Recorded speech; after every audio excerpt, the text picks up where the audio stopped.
بچه‌ها سلام. توی حکم چیه این هفته میخوایم در مورد سریال بیبی ریندیر حرف بزنیم. همراه ما باشین. سرونازم و به قسمت جدید حکم چیه خوش اومدین. منم داداششم به قسمت 24 فصل دوم خیلی خوش اومدین. قبل از اینکه شروع کنیم تشکر کنم از کامنت ها.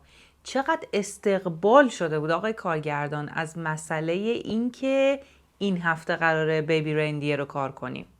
خیلی به جز اون پیشنهاد داده بودن بچه‌ها، درخواست داده بودن که کمدی بیشتر کار کنیم. آره اصلا من فکر می‌کنم به خاطر تو گفتن نه به خاطر خودشون. دمشون گرم.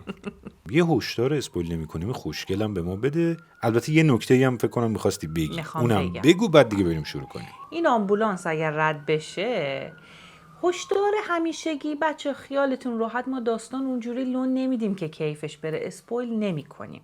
اما امروز یه خبر مهم داریم که اگر تا آخر ویدیو همراه ما باشین میشنوین. پس من میرم آخر ویدیو برمیگردم. خدا نگهدار. شروع کنیم.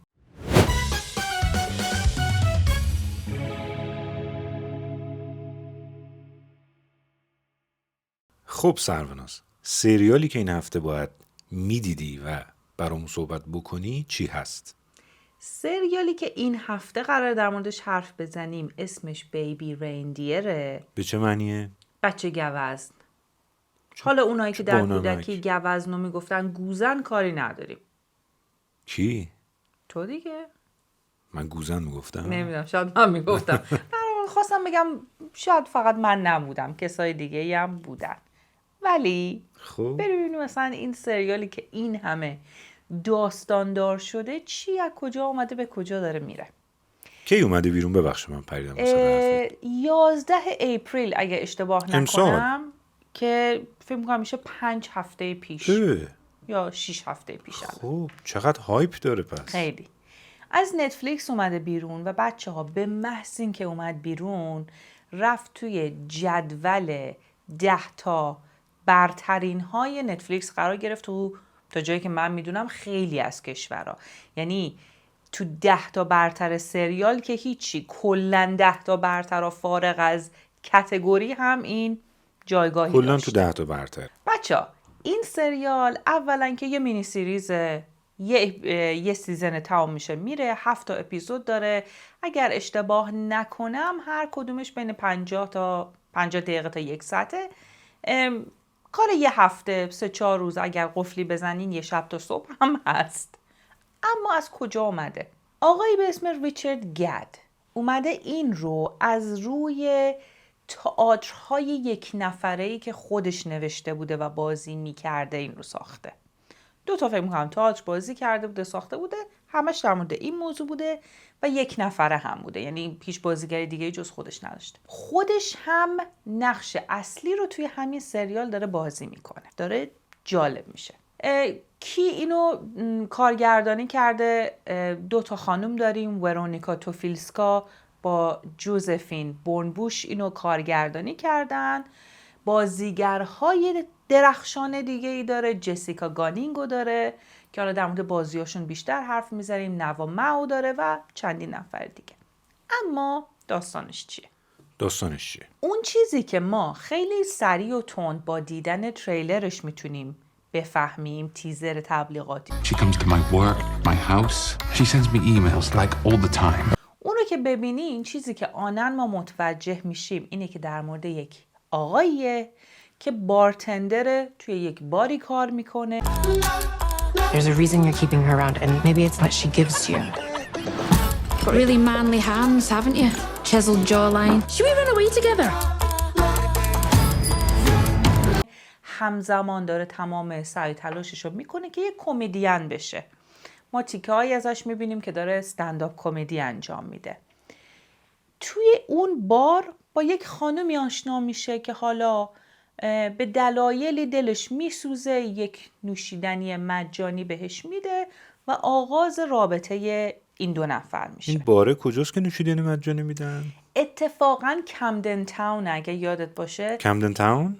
همون که آرزو کردیم بریم کمدن تاون توی سریال لندن. تراینگ. آره. که اتفاقا راجع به سریال تراینگ هم یه سری خبرها هست که حالا خبر هست دیگه. خبر هست برای خودش هست. تا آخر این اپیزود اگه همراه ما باشین شاید یه ربطی به این که چه خبر راجع به سریال تراینگ خیلی داریم. داری پیچیدش میکنی ولی بذار برگردیم سر کار خودت. من یه خورده هیجان دارم نمیتونم خودتو چیز کن، کنترل کن. خب من یه خورده رشته افکارتو باز دوباره ریختم به هم و ما فهمیدیم که یه باری بوده که ایشون بارتندر اون باره بوده و دوست داشته که کمدین بشه و یه خانومی میاد و این به هر دلیلی که تو گفتی نمیدونیم چرا یه نوشیدنی مجانی به این خانم میده. آفرین.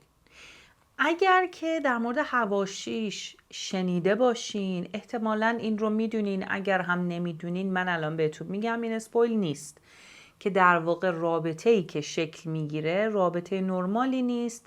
این خانوم شروع میکنه به تعقیب کردنهای اذیت دیگه، یعنی مزاحمت ایجاد کردن، ول نکردن، گیر دادن، استاکش میکنه به اصطلاح انگلیسی ها. گفتی یاد اون مستند کیلر استاکر. آره. و یه فکر کنم 3 تا کلمه آره. بود. خیلی جدیه، نکنی استاک کردن واقعا کار خوبی نیست. خب اما بیایم ببینیم که از داستانش یه ذره خارج بشیم، ببینیم که چرا اصلا انقدر خفنه این سریال. اتفاقی که میفته که مبنای در واقع این سریاله اینه که ریچارد گد داره یک ورژن درام شده و خیالی از خود واقعیش رو بازی میکنه.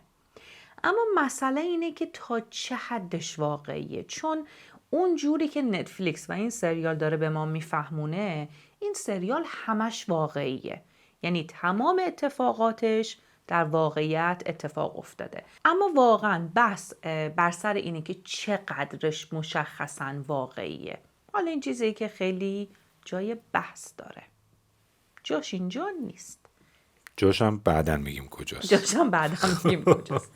یکی از عجیب ترین چیزهایی که من در مورد این سریال بهش برخوردم اینه که خودش رو یک دارک کامدی معرفی میکنه، حالی که کمدی خیلی کمی توشه.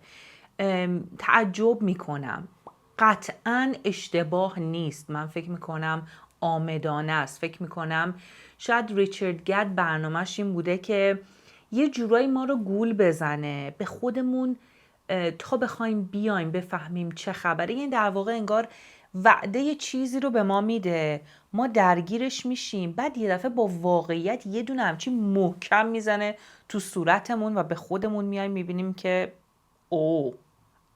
این اصلا اون چیزی که من فکر میکردم نیست. در مورد بازی ها، فوق العاده است بازی ها. جسیکا گانینگ که نقش اون خانوم رو بازی میکنه که توی سریال اسمش مارتاه، واقعا عالی بازیش میکنه. خود ریچارد گد بازی خیلی خوبی داره، نوا ماو بازی خوبی داره و بازی ها واقعا حرف نداره. از ادیتش بگم، سینماتوگرافیش بگم، فیلم نامش بگم، واقعا همه درجه یکه. اما فکر میکنم برای من یکی از بهترین و برجسته ترین نکات مثبتش اون میزان خود تحلیلیه که ریچارد گد در مورد شخصیت خودش داره. من اگه بخوام در یک کلمه خلاصه کنم، البته یک کلمه که شدن، آره یک کلمه شدن این نیست، در یک جمله خلاصه کنم این سریالو، فکر میکنم خلاصش این میشه که این سریال داستان آدمای آسیب دیده‌ایه که به همدیگه آسیب میزنن، علی‌رغم اینکه میخوان زندگی خوبی داشته باشن ولی به خودشون و به بقیه آسیب میزنن. باید بگم که فکر میکنم بسیار سریال قویه، سریال فوق‌العاده خاصیه. اگر از ماندگارترین های یک دهه اخیر نباشه، قطعاً ولی از ماندگارترین های امسال خواهد بود از نظر من. خب این گفتی، ببخشید گفتی هر اپیزود حدود 1 ساعته و 7 تاست. آره. یعنی 7 شب ببینیم روحمون آزرده میشه یا چه اتفاقی واسه روحمون میفته؟ سوال خوبیه، به خاطر اینکه واقعیت اینه که این سریال مال همه نیست. میگم علی‌رغم تمام هایپی که دورشه، این که تو برترین هاست، همه میخوان ببینن، این سریال آمادگی روحی زیادی میخواد. این سریالی نیست که شما شب بشینی باهاش بخوای بگی میخوام 1 ساعت ریلکس کنم بعد برم بخوابم، همراهش غذامو بخورم. احتمالاً خیلی ها رو به هم میریزه. اصلا من همینو بهونه میکنم که یک هشداری هم بدم. تمهای موضوعی که توی این سریال در موردش حرف زده میشه و به تصویر کشیده میشه، از مصرف مواد مخدر، خشونت جنسی، رفتارهای خودویرانگرانه، تمام چیزایی که فکر کنین شاید یک نفر با دیدنش یک چیزی در درونش به قول انگلیسی ها تریگر بشه، روشن بشه، خاطرات بدی رو براش بیاره یا حسای بدی رو بیاره، این سریال داره. این سریال واقعا مال همه نیست. مرسی، چه خوب شد که این سوالو پرسیدم و چه هشدار عظیمی داشت. خب نکته مربوط به این بخش آیا چیزی هست که به همون بگی یا نه؟ نه. بسیار عالی. پس ما میریم همونجوری با اون خنده مرموزت میریم برای حکمش. درسته؟ بریم برای حکمش.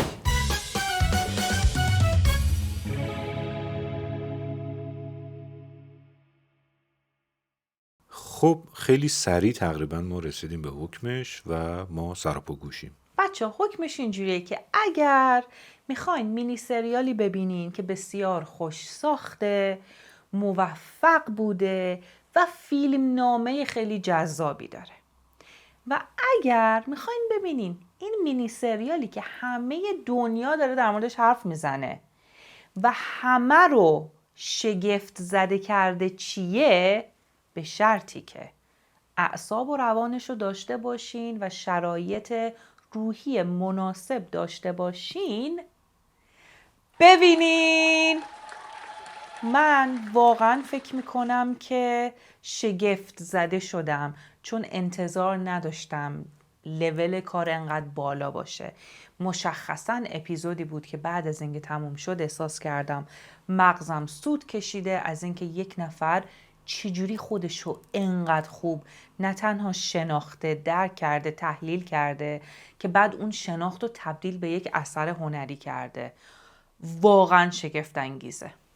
پس برای شرکت در کلاس‌های سایکودراما ریچارد گرد با شماره زیر تماس بگیرید.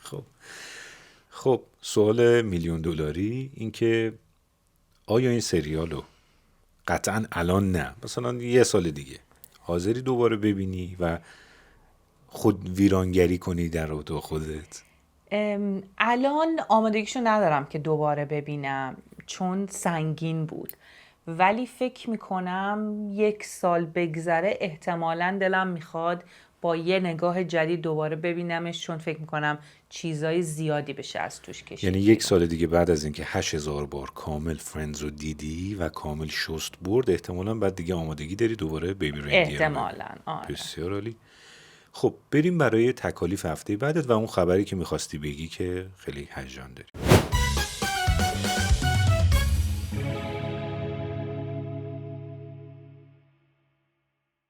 خب ما رسیدیم به تکالیف هفته بعدت. منتها قبل از اون ممنون میشیم که اگر از این ویدیو خوشتون اومده لایک بکنید. با تشکر. خب هفته دیگه باید یه دونه فیلم ببینی و یک دونه مستند. فیلمی که باید ببینی اسمش هست The Idea of You. باش میدونم چیه. فکر کنم از اونایی که من احتمالاً خوشم بیاد. تو اصلا چیزی هست که خوشت نیاد؟ این یه سوال جدیه. شگفت زده شدم، انتظار نداشتم. و مستندی که باید ببینی اسمش هست Ashley Madison Sex, Lies and Scandal.